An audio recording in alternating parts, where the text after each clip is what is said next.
Nah, Anda bisa bayangkan, ada orang yang masih sholat pun kalau dia berbuat buruk tidak waspada, masih berkurang pahalanya. Ada golongan pertama yang mengejar dunia, lupa sholat, lupa akhirat. Saya mau tanya sebentar. Sekarang ada nggak orang untuk sekedar mendapatkan pekerjaan dunia meninggalkan sholat? Ada? Ah, banyak kok pakai kol-kolah itu. Banyak kok ini. Banyak kok. Hanya untuk jadi penjaga toko meninggalkan Jumat ada? Ada. Tuh. Sekali lagi saya tanya nih, kalau ada nih yang laki-laki ya, pekerjaan gajinya 100 juta tapi nggak bisa sholat, atau gaji 1 juta tapi bisa sholat, pilih mana? Nggak ada pilihan ketiga, awas tuh. Cuman 2. Pilih mana? Oh. Dan yang paling aneh lagi, pengen masuk surga. Dan yang lebih istimewa lagi dari keanehan itu, surganya ingin di Firdaus. Dan yang lebih tidak bisa dipahami lagi, ingin bersama Nabi. Oh. Ada musim-musim begitu akan didapati. Dia tahu dia akan meninggal, dia tahu dia akan pulang, dia mengerti dia akan dihisab, tapi dia tidak menyiapkan bekal untuk pulangnya. Golongan pertama akan didapatkan. Maka kita belajar dari video, dari haul ini. Dada dikasih dunia, Masya Allah. Saya tadi mengejar jalan cepat ke sini dari bandara. Alhamdulillah Allah kasih delay 1 jam. Jadi ceritanya karena kami kemarin agak padat 4 pekan. Saya tidur mungkin 1 jam, 2 jam lah setiap hari itu kemarin. Langsung ke bandara sebelum subuh, sholat subuh di bandara, masuk pesawat. Duduk di depan, saya ingin langsung istirahat, tidurlah saya. Begitu sudah agak nyaman, saya bangun sedikit, saya tanya staf di samping, sudah sampai kita? Dia jawab, belum terbang Ustaz. Rupanya navigasinya bermasalah. Nah, kalau diteruskan terbang, tak nyampe lah ke sini nanti. Husnul khotimah saya nanti. Ya, sampai. Tapi Allah ingin tunjukkan lain. Alhamdulillah. Rupanya jalan cepat tuh, mobil cepat, lewatlah kemudian salah satunya pintu tol. Tulisan di atasnya, Haji Hanif 2. Barulah kita tahu ada lahan 5 hektar dibebaskan untuk maslahat masyarakat. Supaya orang itu cepat aksesnya. Supaya orang itu mudah aksesnya. Barulah tahu lagi, bukan hanya yang ini Ustadz, di sana juga ada 3 hektar dibebaskan juga. Kalau tak Allah kirimkan lewat situ, tak ada bahan saya bisa bicara sekarang. Jadi ada orang sibuk dengan dunianya, tapi hari ini kita diberikan informasi, ada orang diberikan dunia, dia sibuk kejar akhiratnya. Maka inilah golongan kedua yang disampaikan oleh Al-Quran di ayat setelahnya. Wa minhum may yaqulu rabbana atina fid dunya hasanah. Jangan ragu-ragu kalau yang ini. Wa fil akhirati hasanah. Wa qina. Kita tak bisa hukumi status seseorang. Tak bisa hukumi iman dan baiknya seseorang. Tapi kita bisa melihat tapak dan jejak kebaikan yang ditinggalkan oleh orang itu. Kan kalau ingin lihat orang husnul khatimah, baik atau tidaknya, karena itu husnul khatimah, bukan husnul bidayah. Husnulnya di akhir. Kebaikan tampaknya di akhir. Setelah wafat, tampaklah kebaikan-kebaikannya. Virallah kemuliaan-kemuliaannya. Itulah kemudian yang kita ikuti tapak jejaknya. Maka bagaimana menjadikan semua nilai kebaikan itu punya nilai di akhirat? Karena nanti, mohon maaf, ada orang pun ahli dunia tapi baik. Jangan salah. Ahli dunia tapi baik. Cuman sayang kebaikannya tidak disiapkan untuk akhiratnya. Zaman Nabi itu ada orang belum beriman, non-muslim. Baiknya luar biasa. Sedekah ke orang. Sosialnya tinggi. Mengatasi kesulitan orang lain. Bantu memudahkan akses.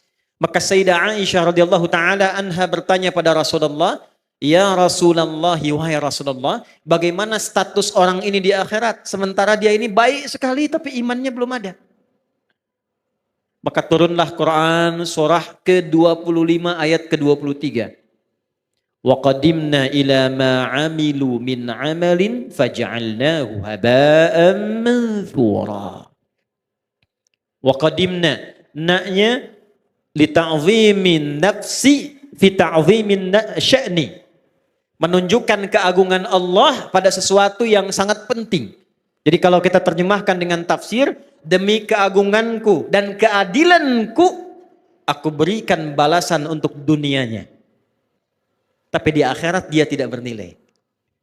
Jadi kalau ada orang berbuat baik untuk dunia, tapi dia tidak siapkan untuk akhiratnya, keadilan Allah menjawab dan membalas kebaikan dia itu di dunia. Tak adil kalau Allah balas di akhirat. Sebab dia berbuat baik dengan hukum dunia, maka Allah balas pula dengan hukum dunia. Tuh. Baiknya karena dunia, maka diangkat orang itu. Disebut-sebut orang itu. Disanjung orang itu.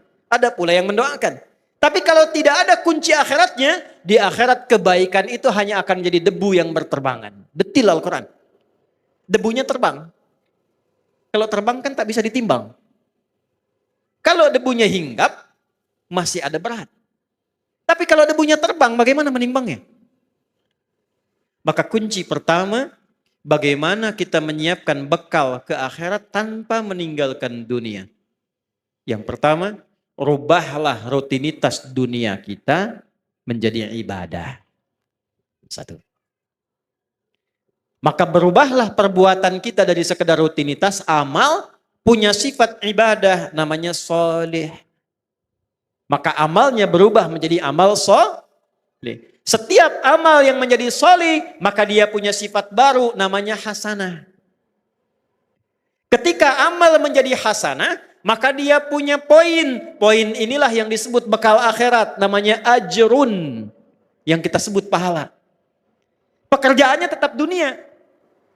Tapi pekerjaan dunia ini karena diniatkan menjadi ibadah, amalnya menjadi soleh, perbuatan baiknya diridhai Allah menjadi hasanah, maka setiap hasanah punya nilai akhirat. Dari mana dalilnya? Quran surah ke-6 ayat 160. Man jaa'a bil hasanati falahu 'asyru amthaliha. Setiap perbuatan yang baik yang kita kerjakan dengan niat akhirat menjadi hasanah. Akan dikonfirmasi hasanah ini di akhirat dalam bentuk pahala sebagai bekal pulang. Karena itu doanya, Rabbana atina fid dunya hasanah. Dikonfirmasi hasanahnya di akhirat. Wa fil akhirati hasanah. Nah sekarang, bagaimana cara merubah perbuatan dunia menjadi hasanah, menjadi punya nilai akhirat? Kerjakanlah dengan menggunakan iman. Saya ulangi, pakai iman. Itulah yang menjadikan hampir kata-kata amal soleh dalam Al-Quran didahului oleh kalimat iman. Contoh, surah 103. Wal 'asr. Innal insana lafi khusr. Illa alladhina amanu wa amilus soleh. Jadi kalau ada iman, sudah pasti perbuatan kita itu dibimbing iman jadi amal soleh. Bukan sekedar amal. Kalau amal saja belum tentu soleh, jadi dunia. Ini gelas untuk minum. Diisi air, kemudian kita minum. Minumnya pakai iman. Maka minum itu amal, meminum menggunakan iman berubah amal menjadi soleh. Minumnya fungsi menghilangkan haus. Imannya menjadikan aktivitas minum punya nilai ibadah. Dituliskan 10 pahalanya. Jelas? Yuk kita detilkan ya. Kita detilkan. Pelan-pelan. Rubah kegiatan dengan menggunakan iman. Bapak Ibu kalau ingin mau cek, semua fungsi tubuh kita ketika disebutkan dalam Al-Quran, itu umumnya disebutkan imannya dulu, baru fungsi tubuhnya. Jadi kita ini melihat saja sekarang, itu pakai iman Bu. Kalau ingin dapat pahala akhirat. Jadi urusan melihat saja ini ada pahalanya. Urusan bicara pun ini ada pahalanya. Kapan melihat berpahala? Kapan berbicara melahirkan pahala untuk bekal akhirat? Ketika melihat, berbicara, mendengar menggunakan iman. Saya tanya ibu sebentar. Bu, apa fungsinya mata? Tuh, salah kan? Mata bukan sekedar melihat. Kalau melihat saja, itu fungsi dunia, tidak beda dengan hewan. Kambing melihat. Kambing melihat tidak? Lihat. Ayam melihat. Elang melihat. Mata elang lebih tajam dibanding mata kita. Elang di udara, anak ayam kelihatan. Ibu naik Garuda, anak sendiri tak tampak. Hah?